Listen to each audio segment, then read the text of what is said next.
Bobby doctor ഒന്ന് കാണണമെന്ന് പറഞ്ഞിട്ടുണ്ട് കേട്ടോ. പേടിക്കാനൊന്നും ഇല്ലെന്നേ. ഡോക്ടറിന് ബോബിയോട് എന്തോ പറയാനാ. ബോബി ബാ. എടി ഞാനിപ്പോൾ വരാം.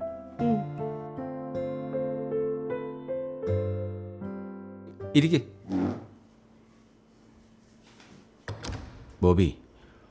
ബോബിയോട് ചെറിയ കാര്യം പറയാനാണ് ഞാൻ വിളിച്ചത്.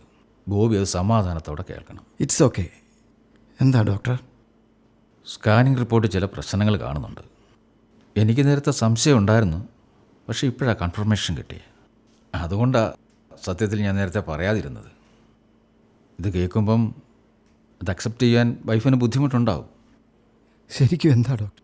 കുറച്ച് നാൾ മുമ്പ് വൈഫിനൊരു ഇൻറ്റേർണൽ പെയിനുമായിട്ട് ഹോസ്പിറ്റലിൽ കൊണ്ടുവന്ന് ഓർക്കുന്നുണ്ടോ? അതെ. അതൊരു തരം ഇൻഫെക്ഷൻ ആയിരുന്നു. ആ ഇൻഫെക്ഷൻ കുട്ടിയുടെ ബ്രെയിനെ അഫക്റ്റ് ചെയ്തിട്ടുണ്ട്.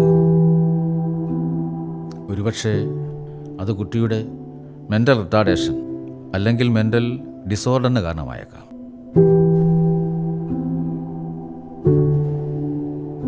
എനിക്ക് വേണേൽ നിങ്ങളോട് പറയാതിരിക്കാം.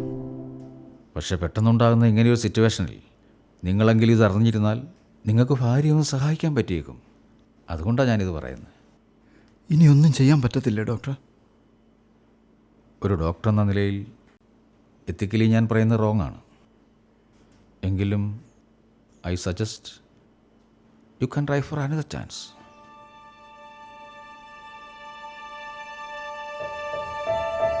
ഡോക്ടറെ, 6 വർഷം നോക്കിയിരുന്നിട്ടാ ഞങ്ങൾക്ക് ഈ കുഞ്ഞിനെ കിട്ടി.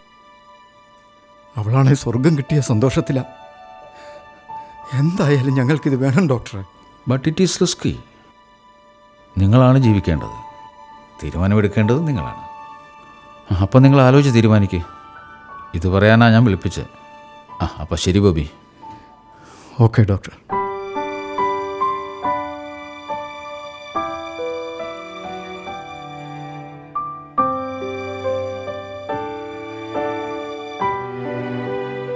ഡോക്ടർ എന്താ പറഞ്ഞേ?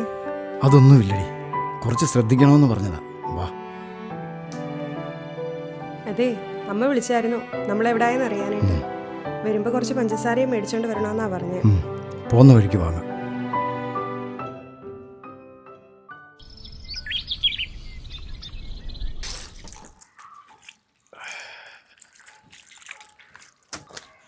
എടാ എന്നാ ഇരിപ്പടയിരിക്കുന്നു? നിനക്ക് എന്നാ പറ്റി? എടാ, എനിക്കൊരു തീരുമാനം എടുക്കാൻ പറ്റുന്നില്ല. ഞാൻ അവളോട് എങ്ങനെ ഇതൊക്കെ പറയും? എടാ, എല്ലാ കാര്യങ്ങളും എല്ലാവരോടും പറയാൻ പറ്റത്തില്ല. ചില കാര്യങ്ങളൊക്കെ മിണ്ടാതിരിക്കണം, മനസ്സിലായോ? എടാ, നീ ഈ കാര്യം ഡോക്ടറോട് പറഞ്ഞാൽ മതി. അവർ വേണ്ട രീതിയിൽ അത് ചെയ്തോളും. എന്നാലും അത് ജീവനുള്ളൊരു കുഞ്ഞല്ലടാ. ഇങ്ങനൊക്കെ ചെയ്യുന്നത് കൊലപാതകം ചെയ്യുന്ന പോലല്ലേ? അതോർക്കുമ്പോഴാണ് എനിക്ക്. ഞാൻ പറയാനുള്ളത് പറഞ്ഞു, അല്ലെങ്കിൽ നീ തന്നെ കിടന്ന് അനുഭവിക്കും. ഇക്കാര്യത്തിൽ എല്ലാവരും നിന്നെ കുറ്റം പറയത്തുള്ളൂ, അത് ഓർത്തു. മിനി, ഇച്ചാൻ ഇവിടെ ഉണ്ടായിരുന്നോ? കാപ്പി കുടിക്കാന്ന് പറഞ്ഞ അമ്മ അവിടെ കിടന്ന് വിളിക്കുന്നുണ്ട്. അവിടെ മിനി വന്നിരിക്കുന്നതല്ലേ?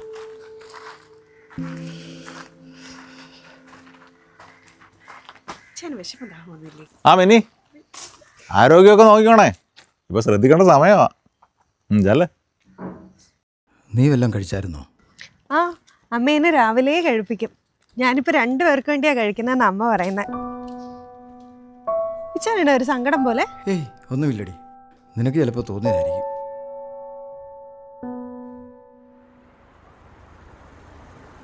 ബോബി, ഞങ്ങൾ സാധാരണ ആരെയും അങ്ങനെ നിർബന്ധിക്കാറൊന്നുമില്ല. തീരുമാനം എടുക്കേണ്ടത് പേരൻസ് തന്നെയാണല്ലോ. ഏതായാലും ഡിസൈഡ് ചെയ്തല്ലോ. ഡോക്ടറെ, ഞാൻ അവളോട് പറഞ്ഞിട്ടില്ല, അവൾ സമ്മതിക്കത്തില്ല. അതൊന്നും സാരമില്ല. നാളെ മിനിയും കൂട്ടി അങ്ങ് വന്നാൽ മതി. റൗണ്ട്സ് കഴിഞ്ഞ് ഞാൻ എത്താം. ഞാനൊരു മെഡിസിൻ തരാം. Doctor, is it A murder? അങ്ങനെ നിങ്ങൾക്ക് തോന്നുന്നുണ്ടെങ്കിൽ ചെയ്യണ്ട. That's all.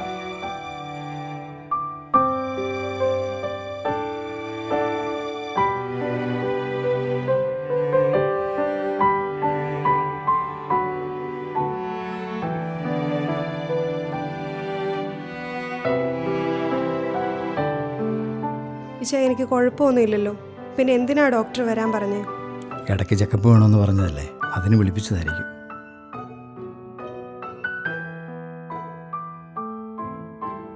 ഇച്ചാൻ എന്താ വല്ലാതിരിക്കുന്നേ? ഇച്ചാനെ വല്ല കുഴപ്പമുണ്ടോ? എനിക്ക് കുഴപ്പമൊന്നുമില്ലെന്ന് പറഞ്ഞില്ലേ?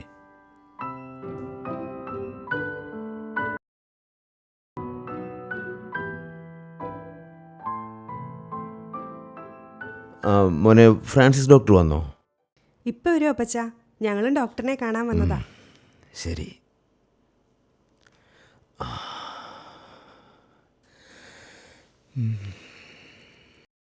അപ്പച്ചൻ ഡോക്ടറിനെ കാണാൻ വന്നതാണോ?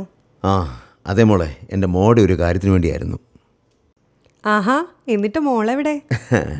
അവളെ കൊണ്ടുവരാൻ പറ്റുന്ന പരുവത്തിലൊന്നുമല്ല. വയ്യാത്ത കുഞ്ഞാ, 10-35 വയസ്സുണ്ട്. പിന്നെ ഞങ്ങൾ രണ്ടുപേരും കൂടെ അവളെ നോക്കുന്നത്. അവക്ക് എന്തു പറ്റിയതാ?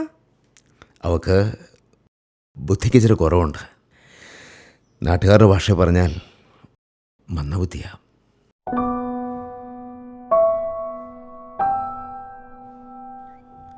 വയസ്സ് 10-35 ആയെങ്കിലും അവൾക്കിപ്പോഴും 2 വയസ്സുകാരുടെ ബുദ്ധിയാ. ഞങ്ങളതുകൊണ്ട് അവളെ മാലാഖ എന്നാണ് വിളിക്കുന്നത്.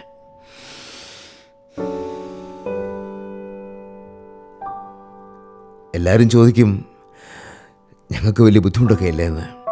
പക്ഷേ അവൾ ഞങ്ങളുടെ ജീവനാ. അവൾ ഞങ്ങളുടെ മാലാഖയാ. ആ മാലാഖയെ നോക്കാൻ ഭാഗ്യം കിട്ടുവരാ ഞങ്ങളെ. അല്ലേ മോനെ?